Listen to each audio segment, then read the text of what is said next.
The Lord reigns forever. He has established his throne for judgment. He rules the world in righteousness and judges the people with equity. The Lord is a refuge for the oppressed, a stronghold in times of trouble. Those who know your name trust in you, for you, Lord, have never forsaken those who seek you. Sing the praises of the Lord enthroned in Zion. Proclaim among the nations what he has done. For he who avenges blood remembers. He does not ignore the cries of the afflicted. To what can I compare this generation? They are like children sitting in the marketplaces and calling out to others, "We played the pipe for you and you did not dance. We sang a dirge and you did not mourn." For John came neither eating nor drinking, and they say, "He has a demon."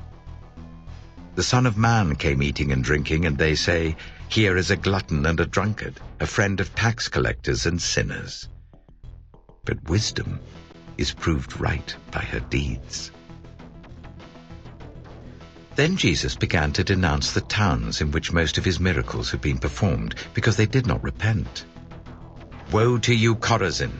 Woe to you, Bethsaida!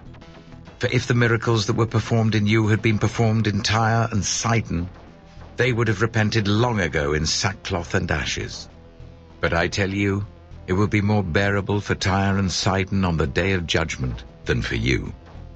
And you, Capernaum, will you be lifted to the heavens? No, you will go down to Hades. For if the miracles that were performed in you had been performed in Sodom, it would have remained to this day.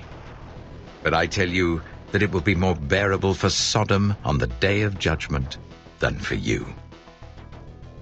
At that time Jesus said, "I praise you, Father, Lord of heaven and earth, because you have hidden these things from the wise and learned, and revealed them to little children.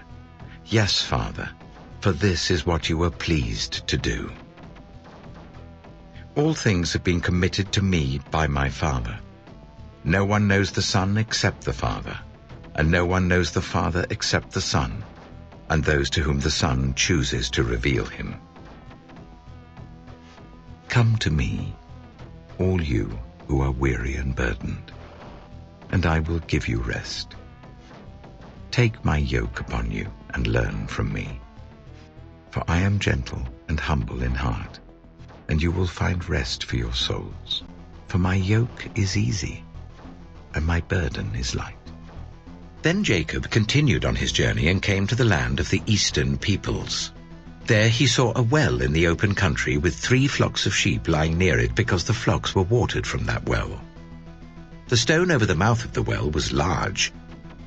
When all the flocks were gathered there, the shepherds would roll the stone away from the well's mouth and water the sheep. Then they would return the stone to its place over the mouth of the well. Jacob asked the shepherds, "My brothers, where are you from?" "We're from Haran," they replied. He said to them, "Do you know Laban, Nahor's grandson?"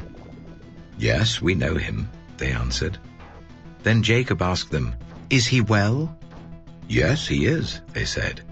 "And here comes his daughter Rachel with the sheep." "Look," he said, "the sun is still high. It is not time for the flocks to be gathered. Water the sheep and take them back to pasture." "We can't," they replied, "until all the flocks are gathered and the stone has been rolled away from the mouth of the well. Then we will water the sheep." While he was still talking with them, Rachel came with her father's sheep, for she was a shepherd.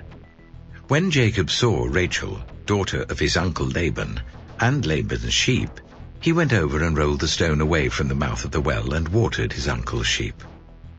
Then Jacob kissed Rachel and began to weep aloud. He had told Rachel that he was a relative of her father and a son of Rebekah. So she ran and told her father. As soon as Laban heard the news about Jacob, his sister's son, he hurried to meet him. He embraced him and kissed him and brought him to his home. And there Jacob told him all these things.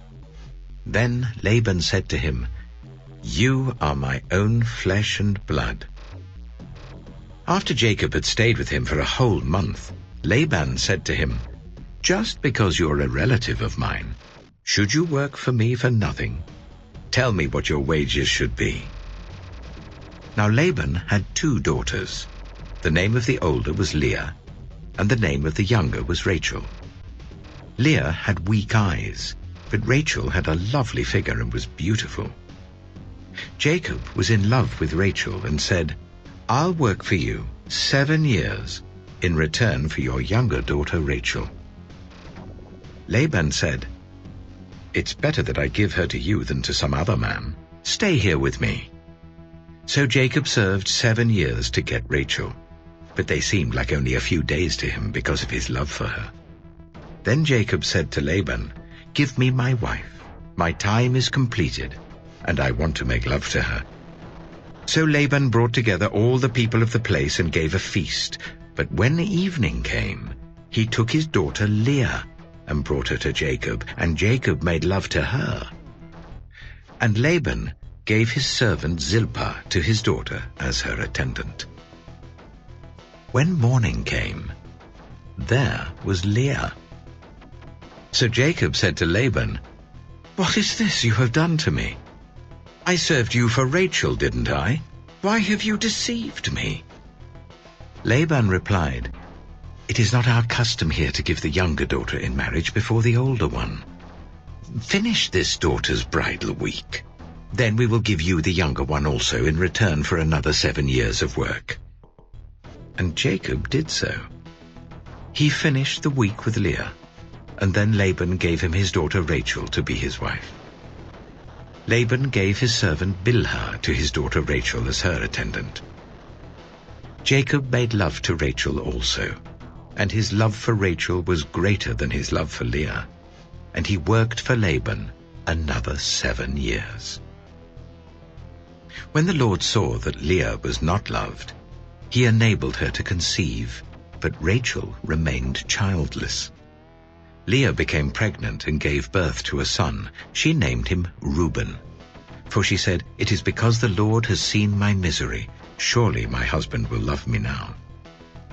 She conceived again, and when she gave birth to a son, she said, "Because the Lord heard that I am not loved, he gave me this one too." So she named him Simeon. Again she conceived, and when she gave birth to a son, she said, "Now at last my husband will become attached to me, because I have borne him 3 sons." So he was named Levi. She conceived again, and when she gave birth to a son, she said, "This time I will praise the Lord." So she named him Judah. Then she stopped having children. Genesis chapter 30. When Rachel saw that she was not bearing Jacob any children, she became jealous of her sister. So she said to Jacob, "Give me children or I'll die." Jacob became angry with her and said, "Am I in the place of God, who has kept you from having children?" Then she said, "Here is Bilhah, my servant. Sleep with her, so that she can bear children for me, and I too can build a family through her." So she gave him her servant Bilhah as a wife. Jacob slept with her, and she became pregnant and bore him a son. Then Rachel said, "God has vindicated me. He has listened to my plea and given me a son." Because of this, she named him Dan. Rachel's servant Bilhah conceived again and bore Jacob a second son. Then Rachel said, "I have had a great struggle with my sister, and I have won." So she named him Naphtali.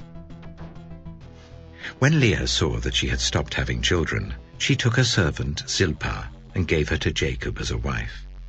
Leah's servant Zilpah bore Jacob a son. Then Leah said, "What good fortune!"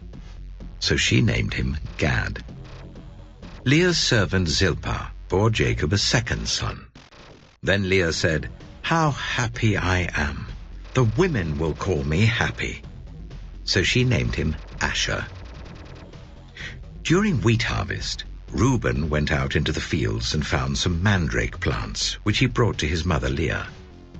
Rachel said to Leah, "Please give me some of your son's mandrakes." But she said to her, "Wasn't it enough that you took away my husband? Will you take my son's mandrakes too?" "Very well," Rachel said. "He can sleep with you tonight in return for your son's mandrakes." So when Jacob came in from the fields that evening, Leah went out to meet him. "You must sleep with me," she said. "I have hired you with my son's mandrakes." So he slept with her that night. God listened to Leah, and she became pregnant and bore Jacob a 5th son. Then Leah said, "God has rewarded me for giving my servant to my husband." So she named him Issachar. Leah conceived again and bore Jacob a 6th son. Then Leah said, "God has presented me with a precious gift. This time my husband will treat me with honor because I have borne him 6 sons." So she named him Zebulun. Sometime later she gave birth to a daughter and named her Dinah. Then God remembered Rachel. He listened to her and enabled her to conceive. She became pregnant and gave birth to a son, and said, "God has taken away my disgrace." She named him Joseph, and said, "May the Lord add to me another son." After Rachel gave birth to Joseph, Jacob said to Laban, "Send me on my way so I can go back to my own homeland. Give me my wives and children for whom I have served you, and I will be on my way. You know how much work I've done for you." But Laban said to him, "If I have found favor in your eyes, please stay. I have learned by divination that the Lord has blessed me because of you."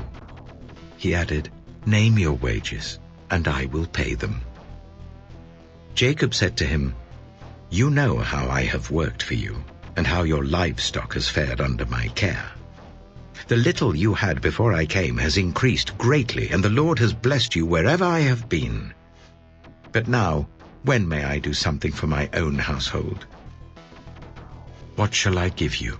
he asked. "Don't give me anything," Jacob replied. "But if you will do this one thing for me, I will go on tending your flocks and watching over them. Let me go through all your flocks today and remove from them every speckled or spotted sheep, every dark-colored lamb, and every spotted or speckled goat. They will be my wages. And my honesty will testify for me in the future, whenever you check on the wages you have paid me. Any goat in my possession that is not speckled or spotted, or any lamb that is not dark-colored, will be considered stolen." "Agreed," said Laban. "Let it be as you have said." That same day he removed all the male goats that were streaked or spotted, and all the speckled or spotted female goats, all that had white on them, and all the dark-colored lambs, and he placed them in the care of his sons. Then he put a 3-day journey between himself and Jacob, while Jacob continued to tend the rest of Laban's flocks. Jacob, however, took fresh-cut branches from poplar, almond, and plane trees, and made white stripes on them by peeling the bark and exposing the white inner wood of the branches. Then he placed the peeled branches in all the watering troughs, so that they would be directly in front of the flocks when they came to drink. When the flocks were in heat and came to drink, they mated in front of the branches. And they bore young that were streaked or speckled or spotted. Jacob set apart the young of the flock by themselves, but made the rest face the streaked and dark-colored animals that belonged to Laban. Thus he made separate flocks for himself, and did not put them with Laban's animals. Whenever the stronger females were in heat, Jacob would place the branches in the troughs in front of the animals, so that they would mate near the branches. But if the animals were weak, he would not place them there. So the weak animals went to Laban, and the strong ones went to Jacob. In this way the man grew exceedingly prosperous, and came to own large flocks and female and male servants and camels and donkeys.